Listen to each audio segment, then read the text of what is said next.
me this morning. Let us know what your thoughts are. We'd love to hear from you. The WhatsApp number is 0809 4440981. And of course, you can also tweet at Smooth981. We're streaming the show live on YouTube as well. So catch the live stream. Just search for Smooth981 on YouTube. Rotus, good morning. Good morning, Zibby. Good morning to all our listeners and our viewers out there. We're almost at the end of the week. Yeah, we're almost there. Just hold on. We're going home. All right. So we know that there was a meeting or a visit that happened with the INEC chairman to the CBN. What was the purpose of this visit?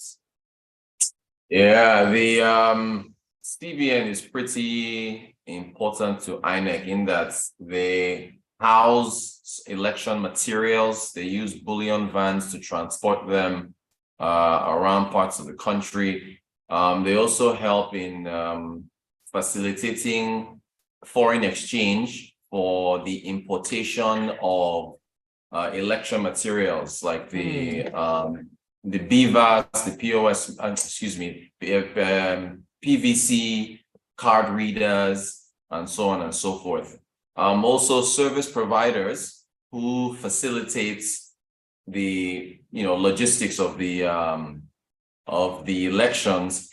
Some have to be paid electronically. Some of them are unbanked. And so Professor, the head of the INEC, Mahmoud Yakubu, he made this known and said that they had called a meeting almost at the last minute notice in light of the Naira cash restrictions that are around the country. They wanted to ensure that the central bank will still, collaborate with them as they've done in the past to make sure that the election is smooth. Because we are, what is today, the 8th, and the election is on the 25th. So I think we have, 16 days or so left. 16 days or so, it's about 2 weeks and 2 days left to the general election on February 25th. And then we have another gubernatorial elections on March 11th or so.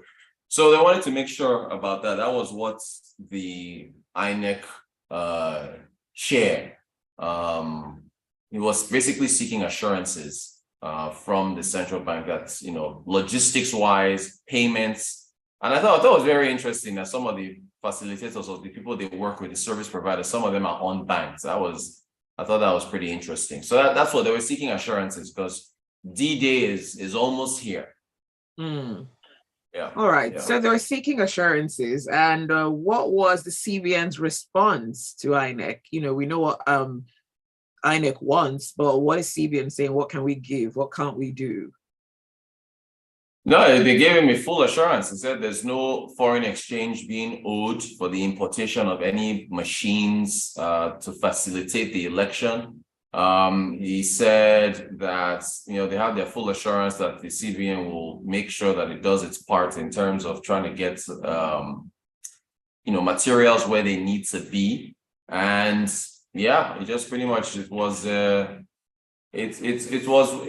confidence building meeting. So of course that's one side. The next thing, of course, is to make sure that actions speak louder than words, and that this, of course, everything flows smoothly. All right. In some way, do you think the financial sector has sort of delved into politics a little bit? Not even a little bit, CB. Not even a little bit.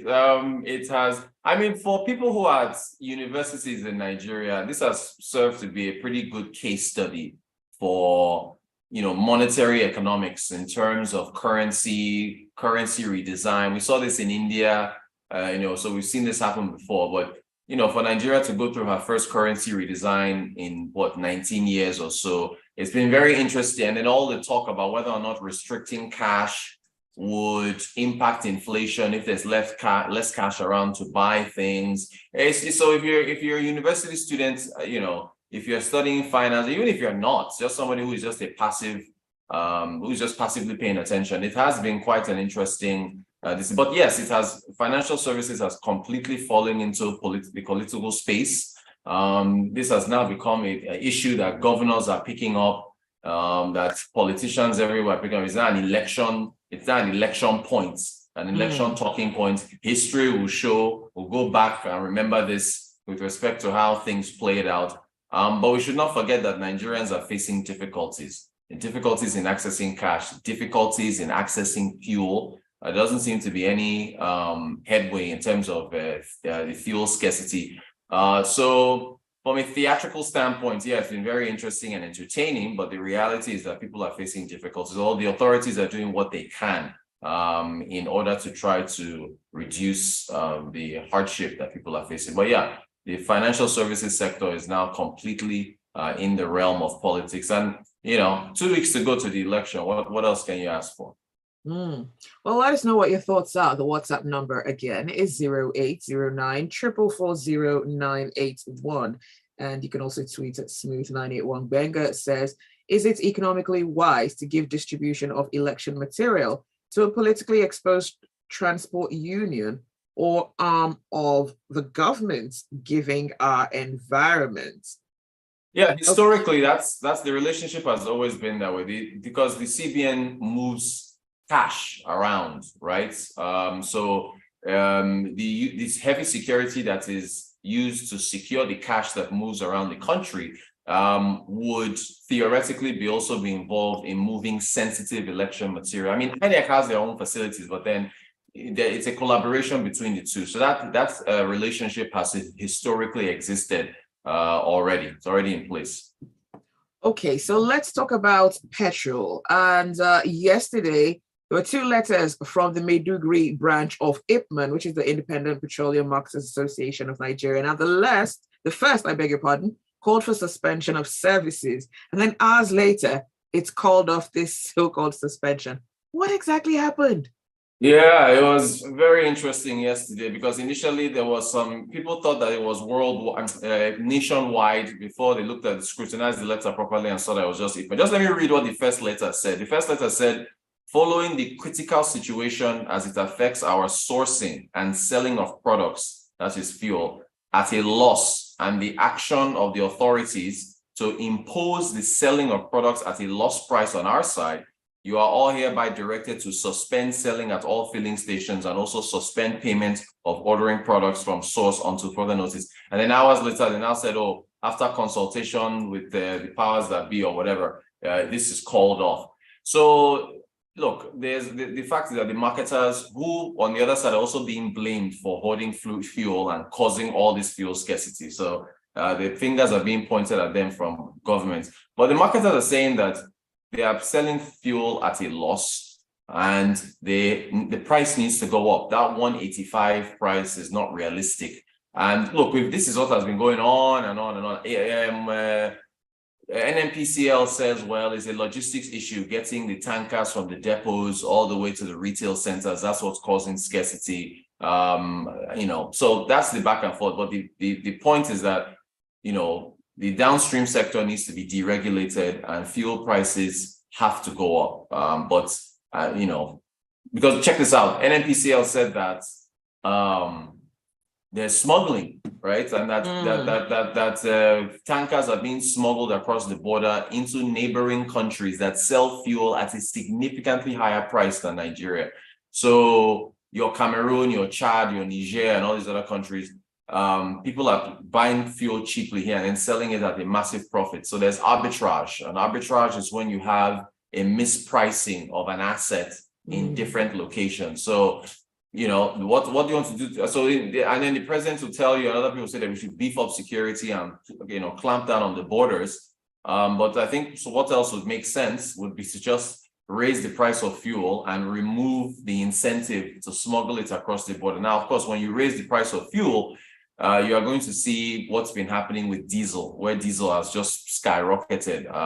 And so, hey, all the major political candidates have all said, at least 3 of them, from APC, PDP, and Labour, say they will remove fuel subsidies once they come into office. So the clock is ticking. I'm waiting to see whether it will happen, because what that means is that the 400 naira, 500 naira per litre that you're hearing that's being sold in Port Harcourt and Warri, that will become the base price. And if oil goes up, it goes up. If oil comes down, it will come down. So, and what impact would that have on inflation, cost of living, so on and so forth. So, Zibby, that's the next big one for me. I'm just waiting once the new person comes into office. Right. In May, will you remove subsidies by June? Sharp 30-day clock, and we'll see whether they are brave enough to do it. That's it.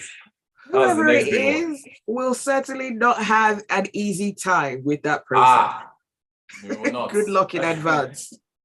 All right, let's talk about another scarce resource, money. Now, there's a video going around of a bank in Ibadan being attacked.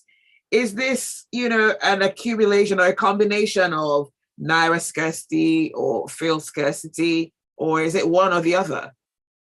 I think it's a combination. Though the fact that it was a bank being attacked suggests that I just sent you the video now on Twitter. The fact that it was a bank that was being attacked suggests that it's the naira scarcity that prompted it. I went to a bank yesterday and they were closed. In fact, banks are closing now. The security guy, there were lots of people outside. Wow. And the security guy said, "Oh, it's network." Can you imagine? As if it was a POS machine. He said that. He said the network is down, so the bank is not open. It's not everyone that is going to go. I mean, majority of people are going to withdraw cash, but there are also some people who want to go and make deposits and deposit cash because the deadline was extended to February the 10th. Today is February the 8th. So by Friday, after Friday, your old notes will no longer be legal tender. Although I hear that you can for another 7-day grace period, right? You can still take them to a CBN center, not a bank. So you could, So why is there so much conflicting information from the CBN? We have the governor at some point saying even after that date you can take your money to banks, and then it's just a bit confusing, isn't it? Yeah. Well, no. What he said was that you can after the 10th. It's not legal tender anymore. Yes. However, even though it is not legal tender, you still have a 7-day grace period to take the cash to a CBN center, not a bank. So you can take it to a CBN. Right. Now, of course, the reason why they're doing that is that if anybody who still has cash, because according to him, there's still 500 billion naira in the system that's circulating that has not come forward. So, is that politicians that are wanting to deploy that money for vote buying, or is that, if that amount of money is still hiding, then there's probably a suspicious reason behind it. So anybody who after February 10th still has cash with them, come to the basically you come into the lion's den, come to the CBN, bring your cash, and then tell us why you still have this cash. You can still possibly get value for it. But I'm sure you will answer a lot of questions and fill out a lot of forms. So my advice, anyone that's still listening, if you still have substantial amounts of cash at home, you got 2 more days. You got 2 days to take it to a bank, deposit it, and get credit for your own money. Yinka says every week we watch Owambes where bales of cash are not sprayed but thrown. Where are they getting it? Certainly not at the CBN, but the banks. I don't support this violence against the banks. However, it's always been an organized crime to get new notes long before now. Yep. Okay. So I want to ask, Rotus, you host Personal Finance. It comes up every Wednesday, like this evening, 5:15 p.m. on the Smooth Drive. What's your advice for listeners in terms of cash management for this week? Because I've got 7,000 naira in new notes and I'm trying to hold on to it for as long as possible. That you've given the advice. I don't even need to say anything anymore. So as much as you can, try and hold on to your cash.